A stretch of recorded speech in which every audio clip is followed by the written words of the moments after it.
Today I wanted to talk about something extremely personal. It's something that I've been dealing with for at least 20 years, and it's my anxiety, my depression, and my dark thoughts. So I would say that I started feeling depressed when I was about 13 or 14.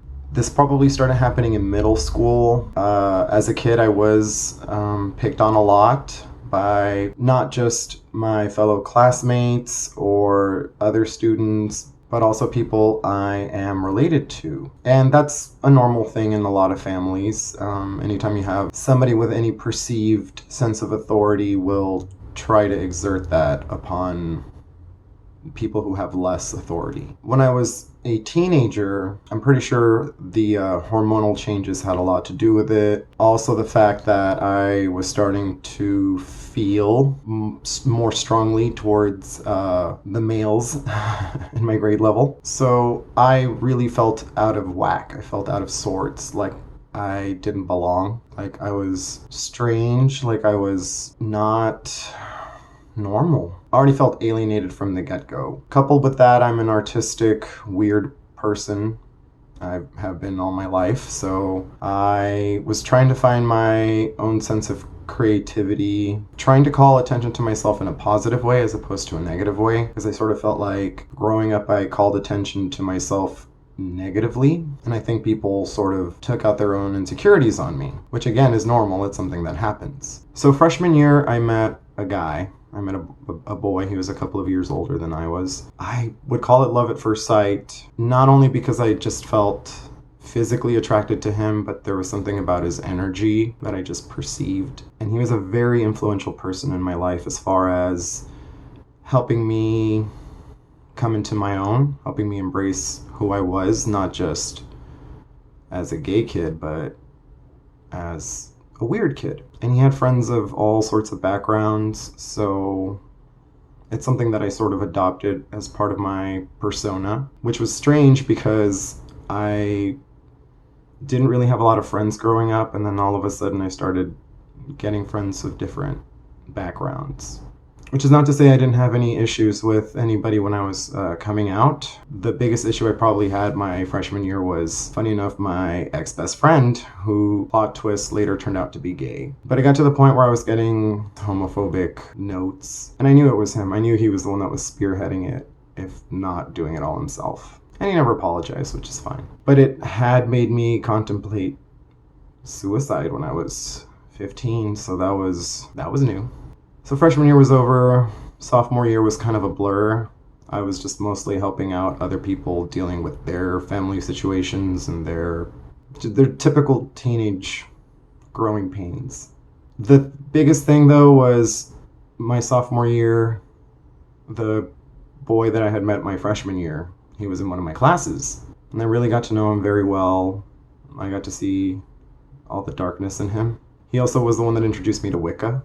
So he pushed me into a path that might have taken me a little bit longer had he not been there. Second semester of sophomore year, he was gone, and I never saw him again. At the beginning of junior year, I received the terrible news that he had killed himself. And nothing could have prepared me for that. I felt devastated. I felt like my life had come crumbling down. In a lot of ways it did. And despite the fact that I had been receiving counseling at school, the people closest to me didn't quite understand what I was going through. One of them was downright dismissive of my feelings. So I still felt alienated. And even though I had friends in my life that acted as surrogate family members, it wasn't the same. I didn't have that same attachment and level of connection that I did with my blood relatives. So I went through some really hard times up to and including suicidal thoughts. When I was a junior is when I started cutting myself. So I would take a pencil sharpener apart and I used the blade to, I didn't go deep enough for it to really cause a lot of damage, but I still have the scars. And I did my best to hide it from my parents because I knew they would just worry but not understand. It was tough. It was tough. I had to do the work on my own, I guess is what I should say. I had people helping me, but I had to do the work myself. After I graduated, senior year was a very tumultuous year as well, but I got through it. I don't remember when exactly, but I got to the point where I just felt hopelessness with a lot of stuff that had been happening, and I attempted suicide. And it didn't work, thank God. And the reasons why I did it were very selfish, and I don't even feel like it came from a place of hopelessness. I feel like it really came from a place of rage. Specifically rage towards a few people. Nobody ever found out. College was a new start, and I tried to do things very differently, and I was a lot more open, and it was still a really dark time for me, and I tried to mask a lot of it through drinking a lot, partying a lot, because I finally had more freedom.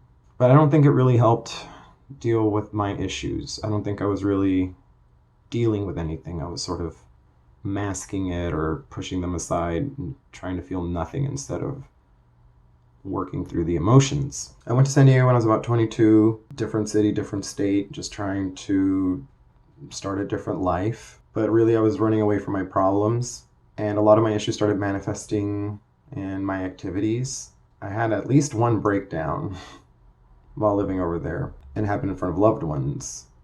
And once again, they didn't know how to handle or process my emotions, so they were scared and they sort of turned their backs on me. I came back to finish school back home after having failed out of the college I was attending in San Diego. And again, I was doing the same thing. I was just partying and drinking and trying to figure stuff out in my life.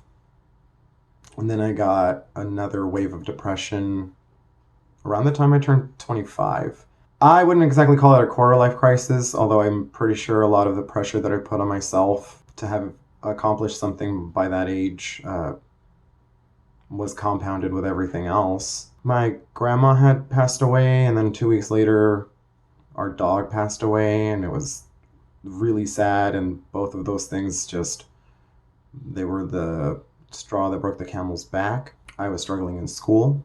I flat out just was not waking up in the mornings to go to class. I was drinking more, blacking out. I was a mess, and I had to take a step back, so I took a year off. I wrote and produced and starred in a movie, and that kind of shook a lot of the cobwebs off, which I thought was fantastic.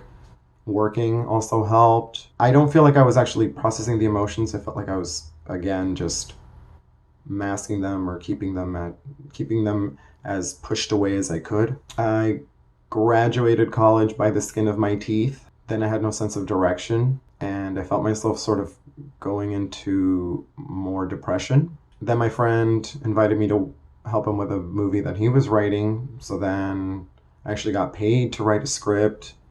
I got paid to produce the film. I was surrounding myself by people who were passionate in what they did, and that definitely fueled my passion for what I was doing.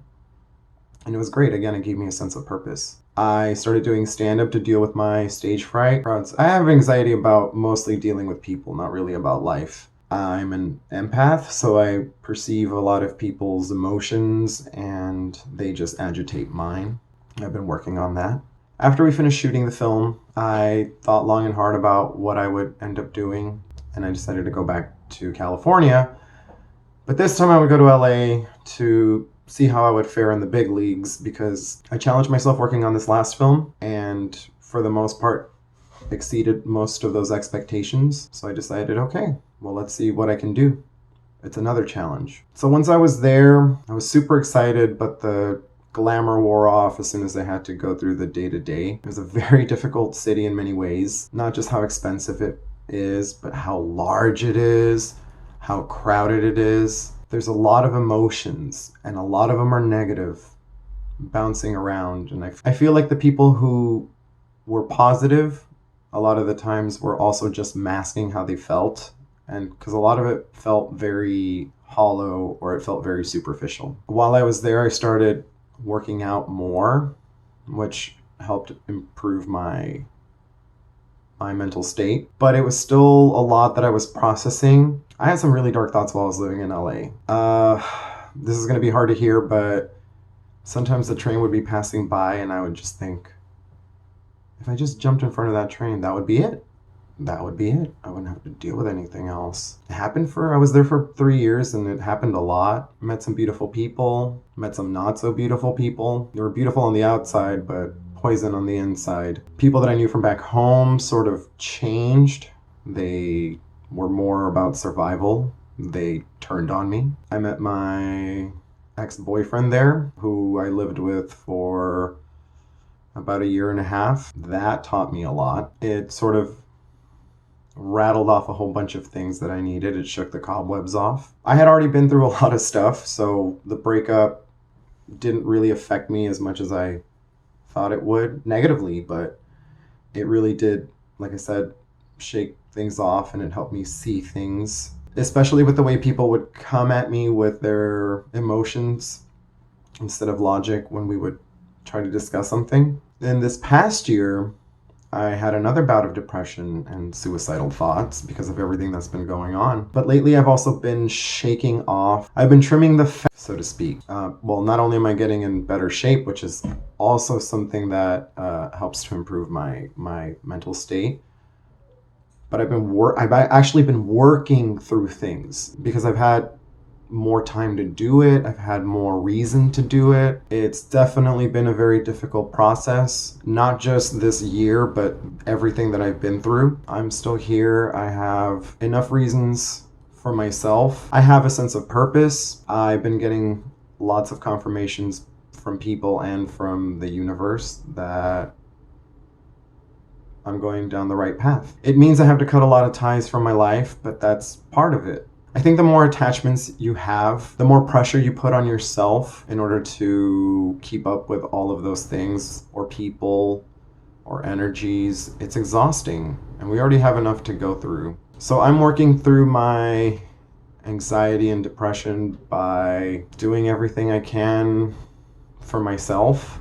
Again, I have my vices still, and I'm trying to find a balance so that I don't require those vices as much as I used to, and process the feelings that I have to in order to grow. Because I don't think I'm ever going to stop feeling negative thoughts. But if I build up my identity, my true self, if I build it up strong enough, then it won't matter whether the dark thoughts are trying to win, because myself is stronger than these dark emotions. It's like a muscle that we all have to develop. Some of us have more struggles than others. I'm not going to say that I've been great with everything. I've seen people with more severe emotional or mental disorders. I've been having to figure out my own ways to find the balance between accepting that I'm always going to have these dark thoughts,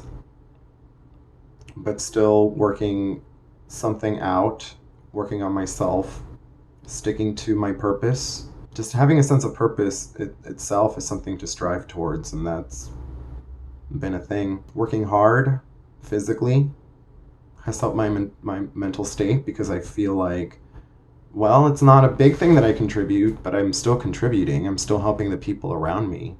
Maybe I'm not changing the world, but I'm changing somebody's world. It's been 20 years since the suicide of my first love. I figured it was going to affect me more. I can make jokes about it now because I have a twisted sense of humor. Sometimes I think, what would happen if he was still alive? But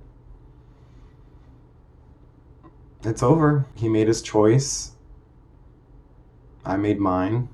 Mine didn't work out, and I was given a second chance. So now, since I'm responsible for myself, it's up to me whether I want to focus on the dark thoughts or focus on making myself as strong as I possibly can, because I know my life is never going to be easy. But it can be made easier if you develop yourself, your true self.